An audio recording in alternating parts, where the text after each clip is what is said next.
देव, मैंने तुम्हें भोलू बिहारी का नंबर भेजा है। यह आदमी चंबल का बहुत बड़ा डाकू है, या यूं कहूं कि पूरा का पूरा राक्षस है जो किसी भी आदमी को जिंदा खा सकता है। इसकी बेरहमी के चर्चे दूर दूर तक है। मेरे सारे कॉन्टैक्ट्स में सबसे बेस्ट आदमी यही है। तुम जैसे कहोगे यह आदमी बिल्कुल वैसे ही काम करेगा। जोसेफ ने देव को भोलू बिहारी की सारी खूबियां गिना दी। जोसेफ की बात सुनकर देव की खुशी का ठिकाना नहीं रहा। उसे ऐसा ही आदमी शिवाय को ठिकाने लगाने के लिए चाहिए था। देव ने जोसेफ से बात खत्म करके फौरन भोलू बिहारी को कॉल लगा दिया। The number you have dialed is currently switched off. Please try again later. अरे यार, इसका तो नंबर ही बंद है। अब क्या करूं? ऐसे बेकार लोग हमेशा मुझे ही क्यों मिलते हैं? कहीं जोसेफ ने गलत नंबर तो नहीं दे दिया? खुद से बड़बड़ाते हुए देव ने फोन काट दिया और अपनी गाड़ी से निकलकर दिनेश के कैबिन की तरफ चला गया, क्योंकि दिनेश पीछे से बार बार देव को कॉल कर रहे थे। देव जल्दी से लिफ्ट में चढ़ा और उसने 15th फ्लोर का बटन दबा दिया। कुछ ही देर में देव दिनेश के कैबिन के बाहर पहुंच गया और दरवाजा नॉक करके अंदर आया। दिनेश ने देव को देखते हुए कहा, अरे देव, तुम कहां चले गए थे?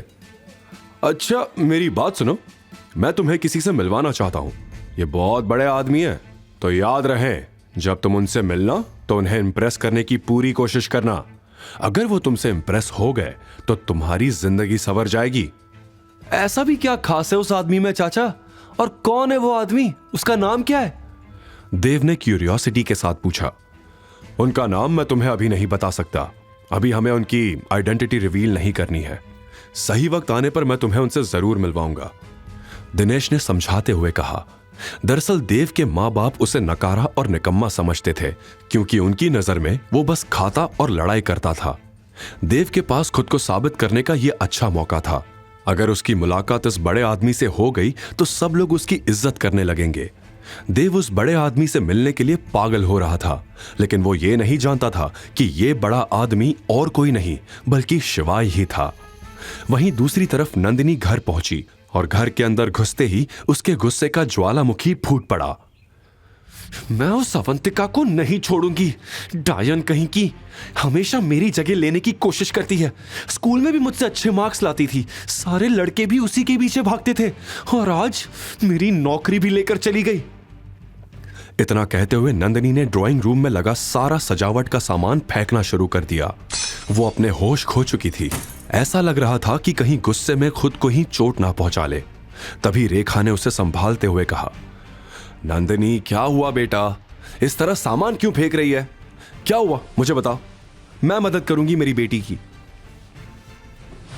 छोड़ो मुझे मॉम, नंदिनी ने रेखा का हाथ झटकते हुए कहा। मैं पागल हो गई हूं उस अवंतिका की वजह से। जिस नौकरी के लिए मैं इंडस ग्रुप गई थी वो उससे मिल गई है, और वो निकम्मा शिवाय भी उसके साथ था वहां। तू शांत हो जा पहले और ये बता कि वो नौकरी अवंतिका को कैसे मिल गई। तूने दिनेश जी से बात नहीं की क्या? रेखा ने आश्चर्य से पूछा। वो मुझे मिले ही नहीं मॉम। इंटरव्यू किसी बुढ़े सत्य प्रकाश ने लिया था और उसने मुझे रिजेक्ट कर दिया, नंदिनी ने गुस्से में दांत पीसते हुए कहा। उसकी लाल आंखों से लगातार आंसू बह रहे थे। तू फिक्र क्यों करती है? तेरी मां भी जिंदा है, कोई ना कोई तरकीब जरूर निकाल ही लेगी, रेखा ने नंदिनी को गले लगाते हुए कहा। फिर उसने नंदिनी को सोफे पर बैठाकर तुरंत अपना फोन निकाला और किसी को मैसेज करने लगी। रेखा ने किसे मैसेज किया था? रेखा के दिमाग में क्या खुराफात चल रही थी? वहीं दूसरी ओर शिवाय बहुत खुश था, क्योंकि अवंतिका की नौकरी लग गई थी और उसने आज अपनी काबिलियत साबित कर दी थी। इसी खुशी को सेलिब्रेट करने के लिए शिवाय अवंतिका को एक अच्छे से रेस्टोरेंट में लंच करवाना चाहता था, जिसकी प्रेपरेशन वो पहले से कर चुका था। शिवाय, चलो ना सराफा बाजार चलते हैं, कुछ अच्छा खाएंगे, बहुत भूख लगी है। This is my treat, Avantika ने चेहरे पर मुस्कान लिए शिवाय से कहा। सराफा बाजार नहीं, हम आज मालवीय नगर में इंदौर ग्रिल्स में लंच करने चलेंगे। चलो फटाफट कैब में बैठो, शिवाय ने अवंतिका से पूरे हक से कहा।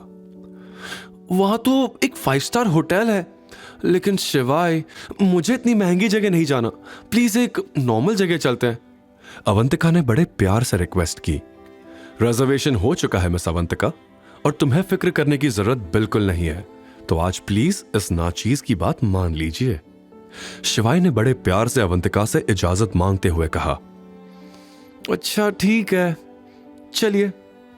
अवंतिका ने मुंह बनाते हुए कहा और फिर हंसने लगी, लेकिन वो मन ही मन सोच रही थी कि शिवाय के पास इतने पैसे कहां से आ रहे थे, वो काम क्या कर रहा था। आगे की कहानी जानने के लिए देखिए अगला एपिसोड सिर्फ पॉकेट एफएम के यूट्यूब चैनल पर। और शिवाय एक विनाशक के सारे एपिसोड्स को सुनने के लिए डिस्क्रिप्शन में दी लिंक से डाउनलोड करें पॉकेट एफएम ऐप।